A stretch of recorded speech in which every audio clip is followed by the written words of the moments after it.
And welcome back, everyone, to episode 80 of the Marvelite podcast. I am your host, Luke, for this episode, and I am joined with the casuals. I got Will. Oh, what's poppin'? And we also have a new guest on this episode. Would you like to introduce yourself? Hello, my name is Laura. Hi, Laura. And we got Mikey. What a disky, guys. Fair for up in this place. Are you like in bed or something right now? Huh? You sound tuckered out. You sound so tired. It's kind of late. It's been a Yeah, long day. we are fresh off of going to see Guardians of the Galaxy tonight, and it's been a long day. Anyways, we also have Nick with us this episode. Hey guys. How's it going, Nick? Good. Awesome. Did you go see Guardians? Yeah, I saw it just now too. It's been a long day, you know? I know, it's like we're all freaking tired and just want to go to sleep. Yeah. But alas. And you know the funny thing is, guys, like we've recorded at like 3 a.m. before. Yeah. Wait, We what? did? We have done this super late. Oh, and 10 a.m. too. Yes, and 10 a.m., which is like extremely early for Nick because he's in California, and so that was like 7 a.m. for him. So it was a little ridiculous. Anyways, so everyone's days went okay today. Everyone had a good time. Yeah, Will, how's your love life been?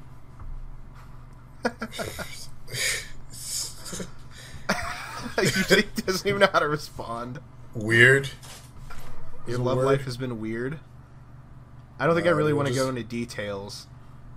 Yeah, and my But audio Will, just clips. I didn't hear anything. Do you know what we should go into details about? About lootcrate.com and how our listeners can get 10% off with our code BRIDGE10. That was good. That was really, really good. This month's theme is I have no clue, It's but Loot Crate is Guardians. awesome, so go check that out. Yeah, Yeah, Is it Guardians this month? yeah, it is. Oh, okay. I barely keep track. Like, I get Loot Crate, I just don't keep track of what I get. I'm just like, oh, cool, because like, I kind of want to be surprised, you know, what I get inside, so. Yeah. I don't know. It just, you know, if you go online and look, it kind of just takes away the element of surprise, and I like to be surprised by gifts, so. Yeah. Anyways, guys, we got a lot to talk about this episode. We have Inhumans, we got Defenders, and for anyone who wants to opt out at a certain point, we are going to be talking about Guardians of the Galaxy 2, and yes, there will be a lot of spoilers here. Of course. Why would- Spoilerific. See? Of course there will be. So if you guys haven't seen the film yet, go watch it, and then come back and listen to this episode. This is going to be a cool episode. We got a lot of thoughts and a lot of comments here. So, yeah, let's just get into it. Inhumans, I don't like it. I've seen cosplayers that look better. You've actually designed costumes, and Yeah. you're very good at it. What do you think as someone I've As seen many someone- times in the costume shop? To me, like, looking back at the reference picture of what that redheaded chick is supposed to look like in the comics, which looks a lot like Madeline Pryor from X-Men, and now she looks like an evil, more clothed Starfire but cheaper. Yeah, I remember I roasted the fuck out of her when you first sent the picture. I was like, bro, she got fucking billboard face ass over here. She looks evil. Dude, her wig looked whack as fuck. But she also looks like she has the worst wardrobe consultant. Like, come on, go get Fish Mooney to help you out. Go get a supervillain with style. I guess I kind of just want to, like, break it down real quick, but, like, my thoughts, and I've sat on this thought all day, and the thing is, I don't hate it, but I don't really think that it's good. And like I've throughout the course of the day, I've gotten into several debates with people all over social media, with Twitter and Facebook, and I am tired of honestly arguing about it. I obviously don't care for anyone listening. You guys can go ahead and share your thoughts. I am just not going to debate it with you. If you disagree, that's fine. And if you agree with any of us, that's cool too. I just think that Inhumans deserves better, and I think that they should have had a high-budget film. Me personally, I feel like, especially with Black Bolt and Maximus, I feel like Bryan Singer had a hand in designing these characters. Like, he took old drafts of like what he wanted from X-Men 1 and threw them on Maximus and Black Bolt. Medusa's hair is obviously fake. I got into an argument with someone today who said they could have swore that was a wig, and I was like, it looks really CG to me, and then they were like, no, it's a wig. I don't know. Either way, it's fake. So I just don't like it. Now, yeah, it's very fake looking. Her costume looks all right, like the suit she's wearing, that looks okay, like the dress, but Crystal looks okay. Crystal looks okay, I guess. Crystal, she looks like in total casual wear. Yeah, I don't know why. Like Karnak looks fine too, I guess. He doesn't quite look like what I wanted him to look like. And Gorgon kind of looks like just some dude hanging out, and I don't know why, but he kind of does. And it's like someone said today, I forget who, I think it might have been Tim, but Tim had said at one point that that photo kind of looked like a mashup between Rogue One and something else, and I'm like, wow, or Rogue oh, it was what you said, Rogue One and X-Men. And I'm just like, wow, you were like spot on there. Yeah, I was gonna say, because if you like looking at this, the first thing that came to my mind, I had no idea. I thought a trailer dropped because I saw everyone in the chat just spamming Inhumans, blah blah blah blah. I looked at the photo and I'm like, yo guys, which con was this cosplay taken at? Yeah, like I woke up to everybody in the chat and I'm like, wow, those are some very rough looking cosplayers, yo. But yeah, like to me, just looking at it like it was like making a joke, it does look like Rogue One meets X-Men, one of the first films. But like, I'm gonna wait till I see some footage of them moving around with the suits. They're probably gonna develop a change over time too. But yeah, what do you think, Nick? Gotta give them the benefit of the doubt. Nick, what was your thoughts? No, it's just my final thoughts. Yeah, I hope the show's good and like they look better in motion, I guess. I hope those are the final costumes. Yeah, that's what I said. I mean, someone said today this could just be like their casual looks, which I'm fine with. I mean, hopefully, they will have better, and I don't think that photo really does do it justice. But anyways, guys, we're going to move on to the next topic. We have our first official look at the Defenders with their first teaser trailer, and it seemed like a lot was going on there. I guess my quick thoughts on the Defenders, I hope that it's infinitely better than Iron Fist. It's not Scott Buck. No Iron Fist spoilers too, because I still haven't finished it, guys. Okay, that's fine. Bro, you're taking forever with it, man. That's completely fair, Michael. I just... I love Iron Fist. I didn't like from the trailer, I didn't like all the quips that they were making. Like Luke Cage being like, what's up with the fist, bro? And, I don't know, there was just all this kind of banter was going back and forth. It kind of felt like the tone was changing. And I don't think that that's what the show is going to be like. I just feel like that trailer wasn't the best edited. I feel like they could have released a better cut. It could have been a little better, especially like to show better of Jessica Jones herself. I feel like she got the shaft. Yeah. She kind of did get shafted. Yeah, in fact, like they were saying, like, what are you doing? And she's like, what are you? And she's like, classy. Yeah. And it's like that she's a little bit more than that. Such a fucking lady. Yeah, she's my spirit animal, really. Alcohol. Nick, did you watch the trailer? Yeah, I don't like how they have to like how they have to like fight each other. Like I hate that cliche. Like the heroes don't want to work together at first and stuff. It's kind of. Well, it only works if it's really within their characters. Yeah. It was a little ridiculous to see Matt Murdock wearing that piece of cloth over his face. No, dude, that's Jessica's scarf. Because he says it's your scarf, which makes it worse. Towards the end of the trailer, I mean, we see that clearly everyone knows who he is, and it's like, where is your suit? I don't know. They may have been put in a position to where he couldn't have gotten the suit in time. I did see the actual Daredevil mask. Yeah. So he has it earlier, so I guess those 8 episodes will explain where it went. I mean, like, did he ever wear those in like, the episodes so far in the series of Daredevil? Yeah, he's worn them before, so I don't know what, I guess this show will explain where it went in all this time. And we still only got like a small glimpse of Sigourney Weaver's character. We still don't know. Sigourney Weaver! Yay, Marvel! Yeah. I'm fine with that. Everyone loves Sigourney Weaver. Oh, I do too. Queen. She is. Yeah, she's like one of the best people ever. But anyway, the Defenders trailer, I liked it. I actually liked the music in it. Opposed to like the Iron Fist trailer music that we got in one of the last ones of that was awful. Well, Nirvana's this one was cool. Great. I like the tone of it. I'm interested to see what they're gonna do because obviously you guys know this is like the culmination of the first, I want to say, phase of the Marvel Netflix shows. I really wondered how their tones are gonna mesh together on screen. And we got a hint of that in this trailer, and it looks like it's going to be pretty interesting. They're going to be fighting the Hand. They tease a lot of the story elements. The Hand, Elektra, Stick seems to be the Nick Fury, I guess, or Iron Man or whatever, bringing them together. Rosario Dawson as Coulson, the heart of the team. She's the motif. Stick will probably bring them together, and Rosario Dawson's Claire Temple will probably be the catalyst. Yeah. So if she'll die, Rosario she'll be Dawson, the one. I would have thought she would have been like I can see her playing a superhero in her own right. Well, I mean, Night Nurse helps out a lot all the time. Yeah, I'm thinking that they got to make the show lighter tone, though. No. As like Vixen, if it was a DC show. True. That's great. Yeah. But does anyone have any closing thoughts on Defenders? Yeah. My last thoughts on the trailer. For some reason, it looked to me a little bit low budget compared to the other shows. Maybe it's just the direction or something in the scenes. They blew out their budget on the other shows. They didn't realize they needed to leave something for the last one.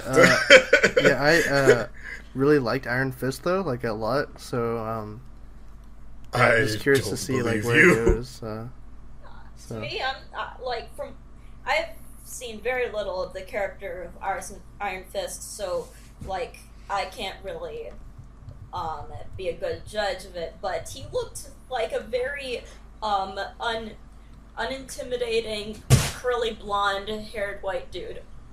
Yeah, well, he looked pretty scrawny too. Just aside from characters, I mean, just like the plot itself was just kind of meh.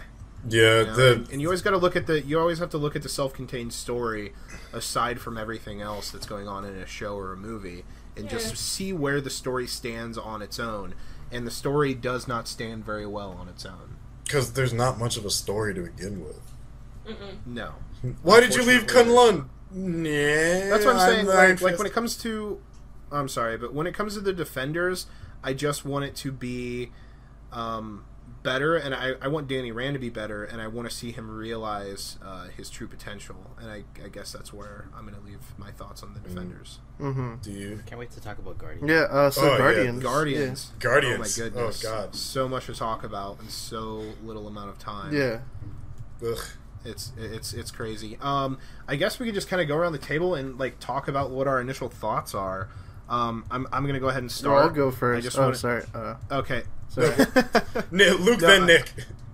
I'm just was gonna say briefly that I think that the sequel was a more self-contained story. It was more character-driven. It had more heart, I think, and I feel like it was actually a little better written than the first film. We really got to see some depth and emotion in these characters like we haven't seen previously, and for that, I enjoyed it more than the first one. Yeah, that's my thoughts. Nick? Yeah, it was, Guardians 2. Which was a film. It was more of the same. You think so? Yeah. Not the best that they could do. I was hoping that,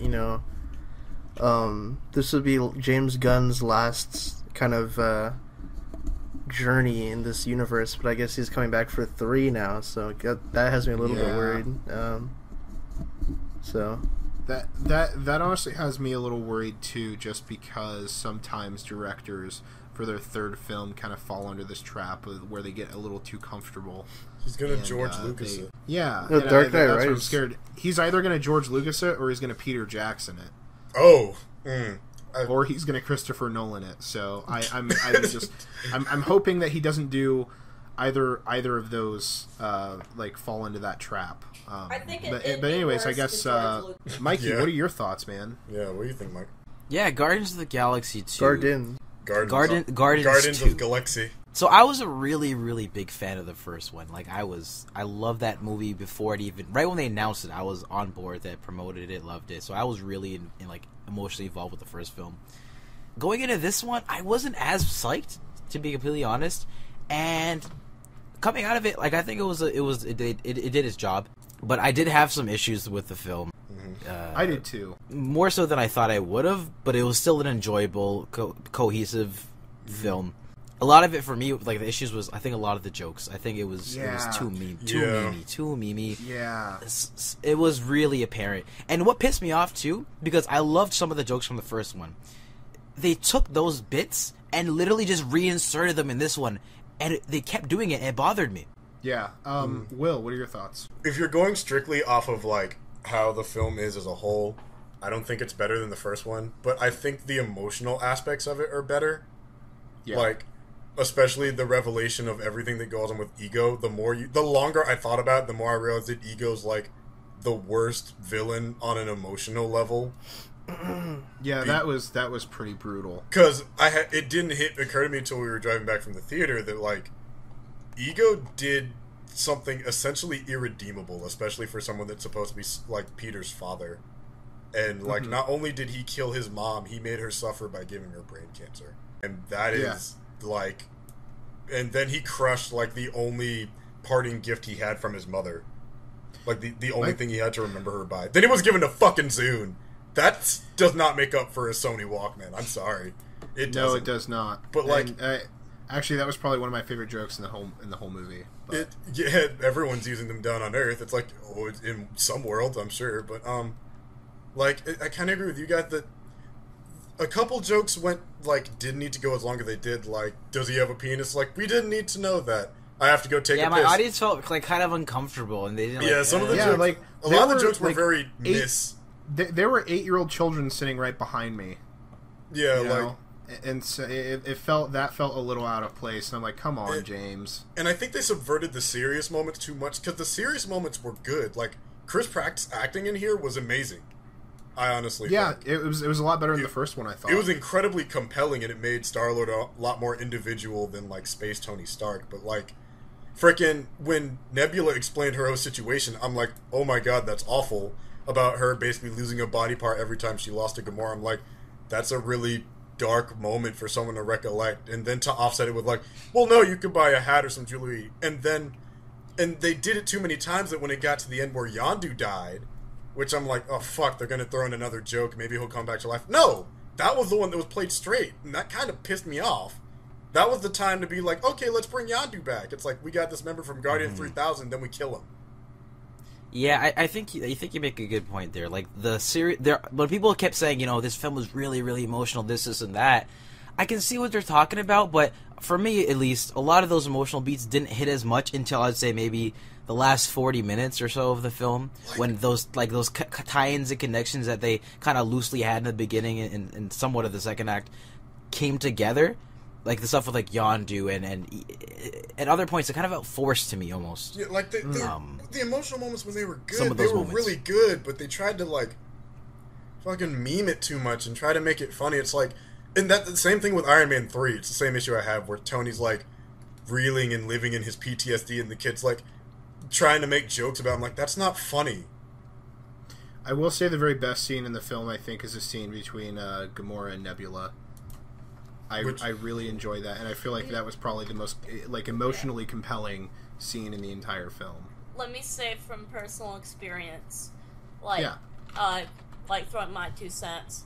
The scenes that were between Nebula and Gamora were the most emotionally resonant.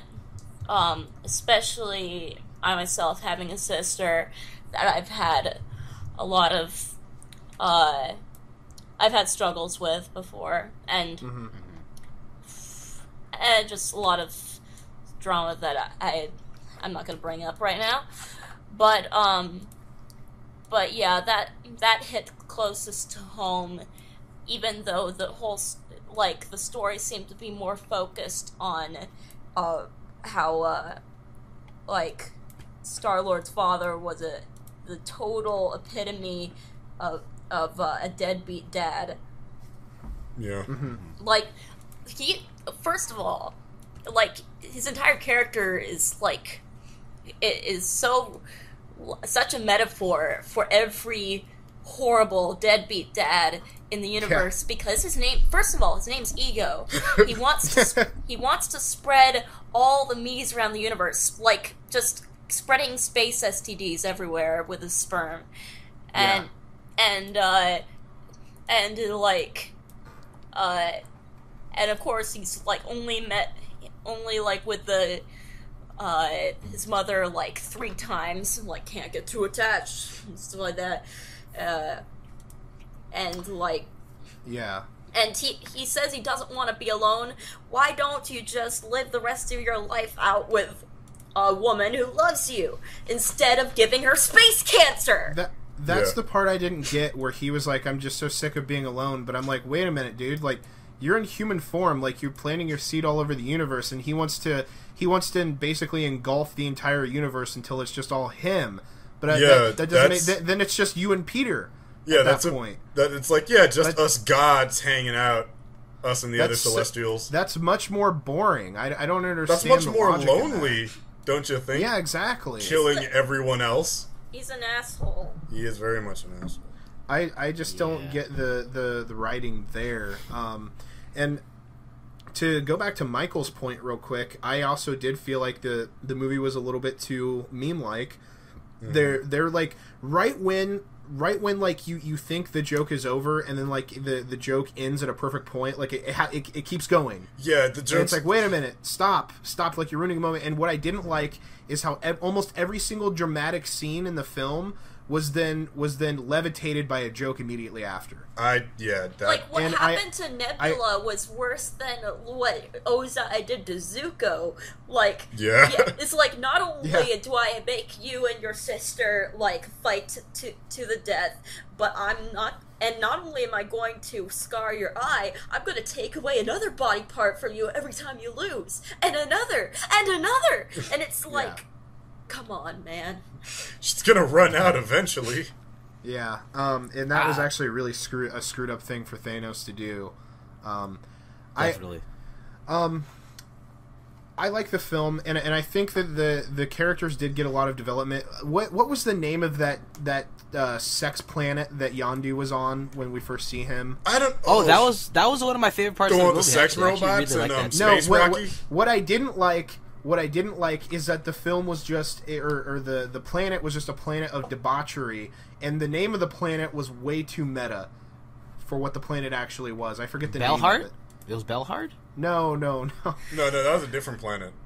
I forget the name of the planet, but the name of the planet was almost too fitting. It was almost too fitting for the type of people that were on the planet, and I'm like, that's a little too meta. It was a joke on James's part, but I just didn't care for that. Can we talk about the Sovereign and how they're like space Galaga? Yes, Space Galaga and their space colonists. Just space that was imperialism. funny. Okay, that Did you notice that those were all like Nintendo sounds? Yeah, because I leaned over and I'm like, they're playing fucking Galaga.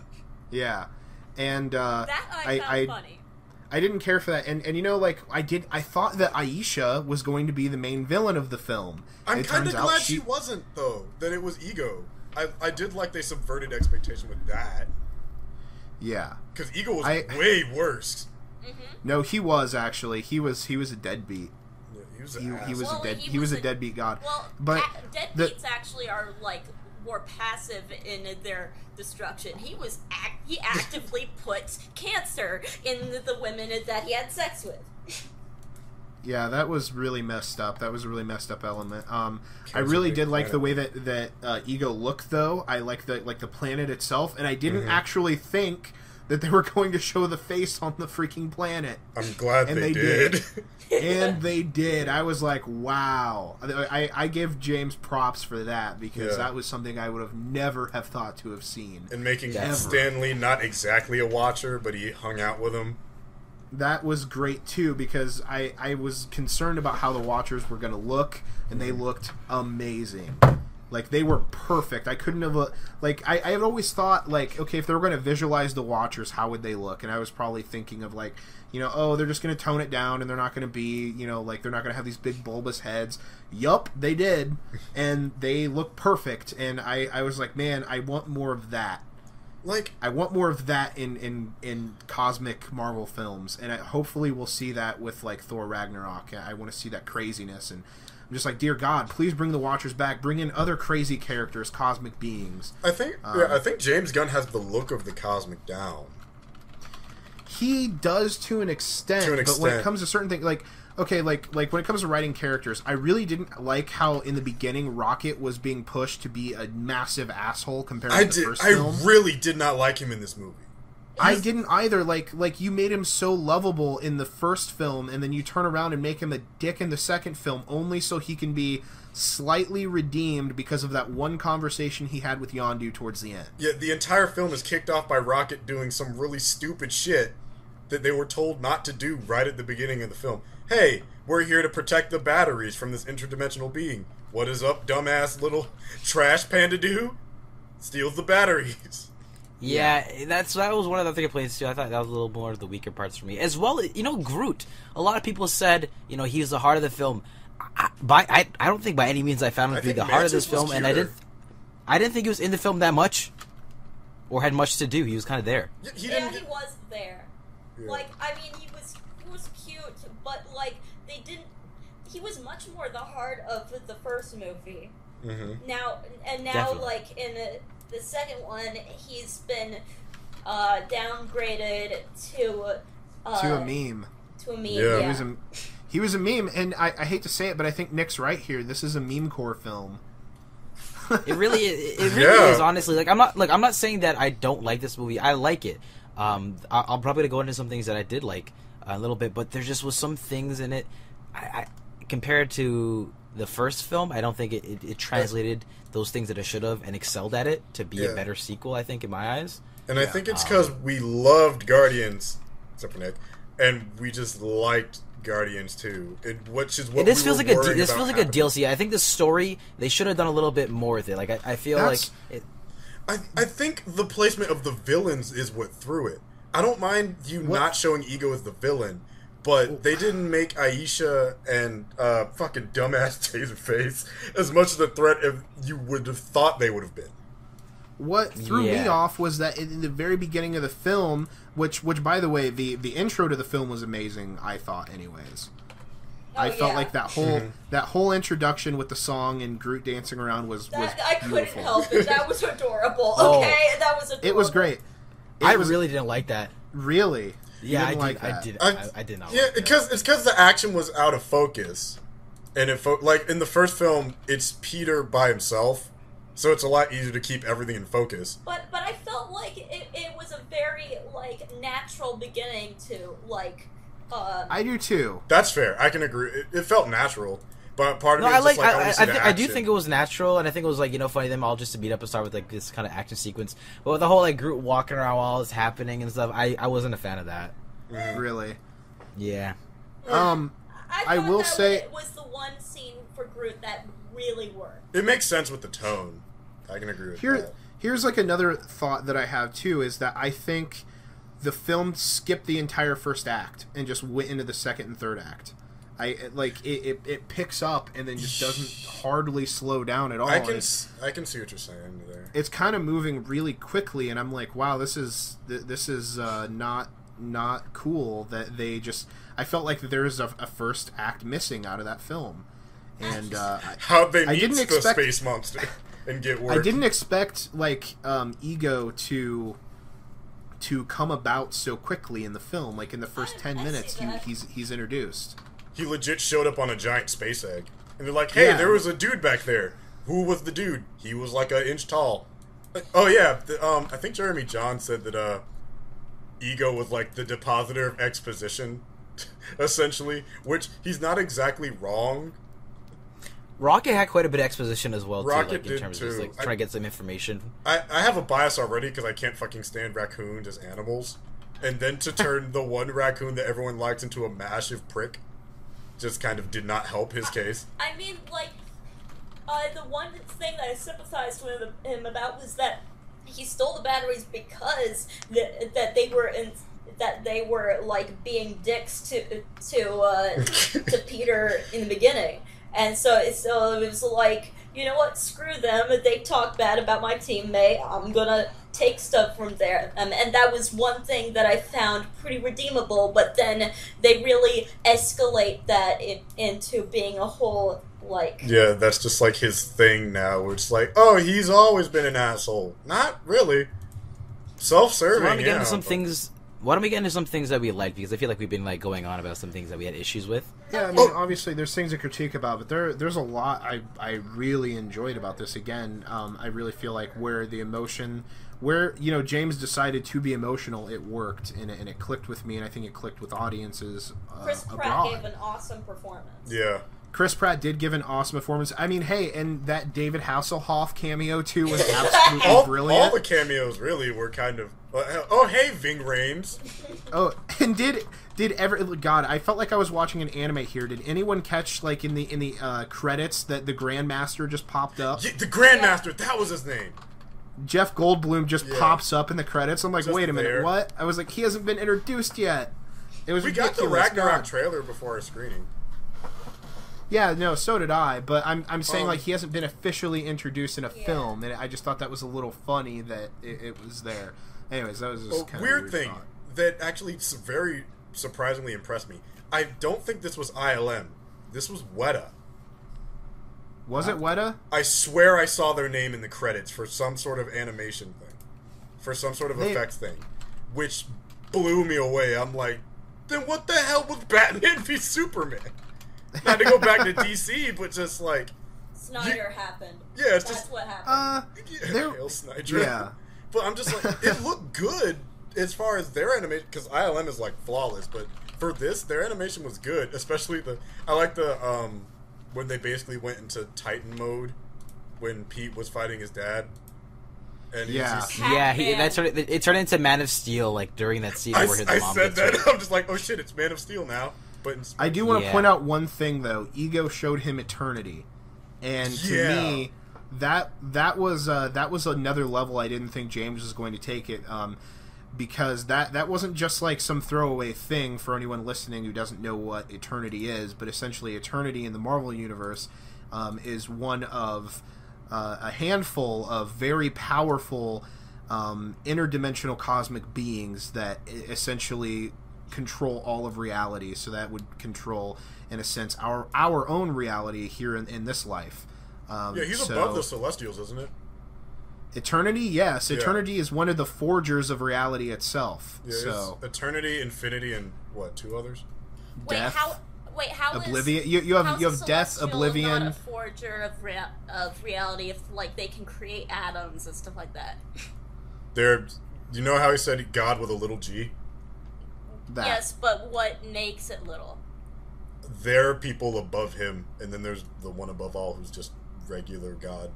I mean, and I mean, like, I could go into the logistics of it, and then there's like the Living Tribunal, which is the physical embodiment of the multiverse in every single reality that could possibly exist, interwoven into a single being.